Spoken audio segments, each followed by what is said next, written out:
Maelfu ya watu wamefurika katika barabara maarufu ya mji wa Khaosan wakiwa wamebeba bunduki zinazotumia maji pamoja na ndoo kwa ajili ya kuwamwagia wapita njia. Hii ni sherehe kubwa inayotumia mbinu hii kama burudani, lakini pia ni namna ya kujipoza dhidi ya joto kali la msimu wa kiangazi. Na hii ni TriGen Media.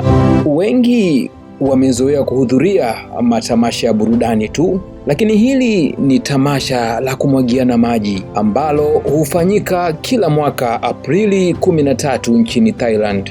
Limepewa jina la Songkran, ambayo kwao ni sikukuu ya mwaka mpya wa jadi inayoadhimishwa kote nchini humo na baadhi ya nchi jirani kama Laos, Cambodia na Myanmar. Ni tamasha linalojulikana zaidi kwa kumwagiana maji mtaani, ishara ya kuondoa mabaya ya mwaka uliopita na kuanza upya kwa baraka, usafi na bahati njema.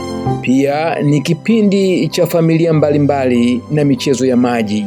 Watu hutembelea familia, kumimina maji mikononi mwa wazee kama ishara ya heshima na kufanya ibada ndani ya mahekalu wakitafuta baraka kwa mwaka mpya.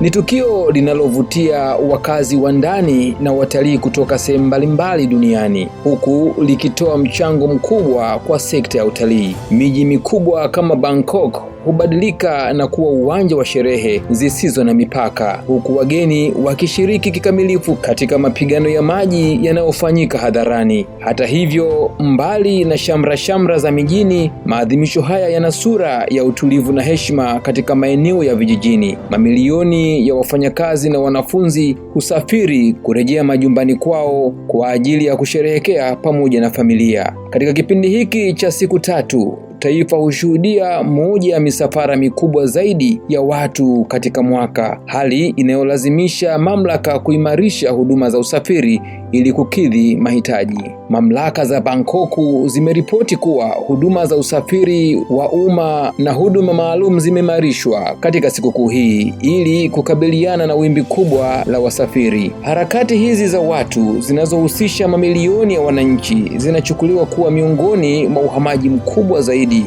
wa kila mwaka katika ukanda wa Asia ya Kusini Mashariki. Tamasha la Songkran linaonyesha jinsi tamaduni zinavyoweza kuchanganya furaha, dini na mshikamano wa kijamii katika tukio moja. Licha ya kuonekana kama burudani ya kumwagiana maji, lina maana pana zaidi ya kuadhimisha maisha, kuheshimu wazee na kuimarisha uhusiano wa kifamilia. Zaidi ya hayo, matukio kama haya yana mchango mkubwa wa kiuchumi kupitia utalii, lakini pia huleta changamoto za kiusalama na usimamizi wa miundombinu kutokana na mikusanyiko mikubwa ya watu. Kwa kulinganisha na tamaduni nyingine duniani, ni wazi kuwa binadamu hutumia mbinu tofauti kuadhimisha maisha na misimu, iwe ni maji, rangi au hata vyakula.